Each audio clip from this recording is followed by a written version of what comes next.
Anticipated comebacks in pop after 40 years. For decades, rumors of an Abba reunion swirled as fans hoped, waited, and speculated.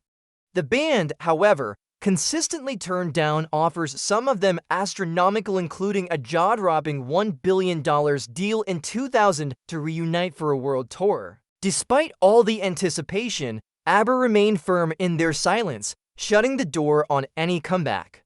Now, more than 40 years after their split, Benny Andersson has spoken out, shedding light on why Abba resisted reunion offers for so long. His reflections reveal that the decision went far beyond money or lingering personal drama. When Abba announced their break in 1982, the world was stunned. The group was still at the height of its success, so fans wondered why they would suddenly walk away. Benny later admitted in an interview that the magic that once defined Abba had started to fade. Chemistry, he said, is something that can't be forced. It either happens or it doesn't. Alongside creative changes, personal relationships within the group also took a toll.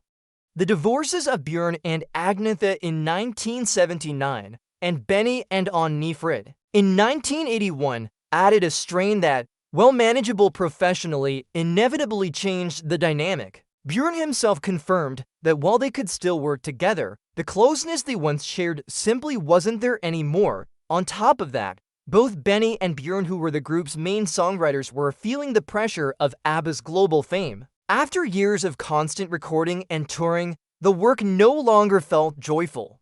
Benny explained years later that it wasn't about animosity, but about exhaustion.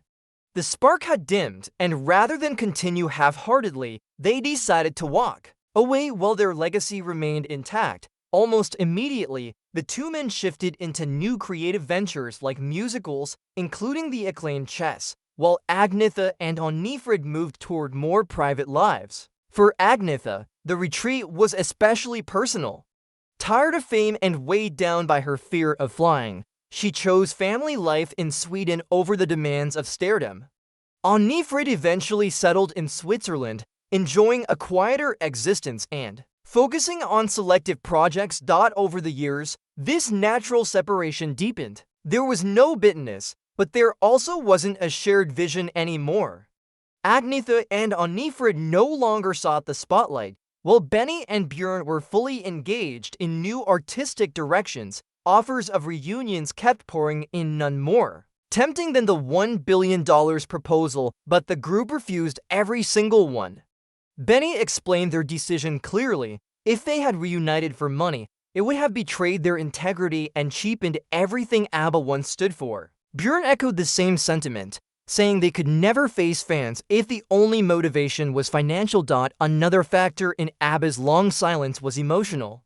Though there was no explosive breakup, the divorces and the intense years of fame left scars. Time apart was needed to heal and redefine their friendships.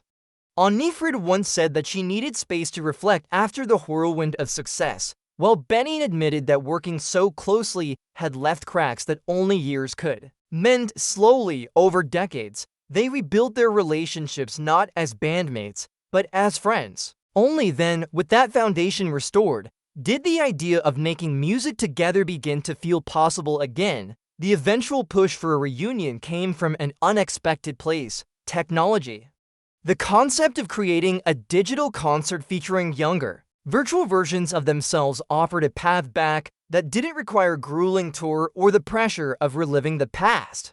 This experiment inspired curiosity, leading to cautious recording sessions. At first, Benny said they didn't know if they still had it, but once they stepped into the studio, the old chemistry reappeared. Unlike their early years, there was no pressure for chart-topping hits, only the joy of music.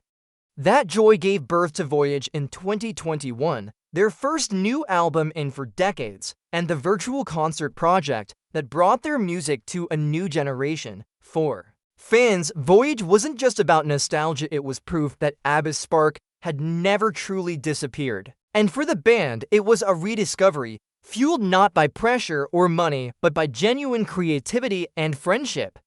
After years of speculation, Abba's comeback felt authentic, a natural continuation of their legacy rather than a forced revival. So What do you think? Was Abba's voyage and their virtual concert project an innovative way to honor their music for a new generation, or should they have left their legacy untouched?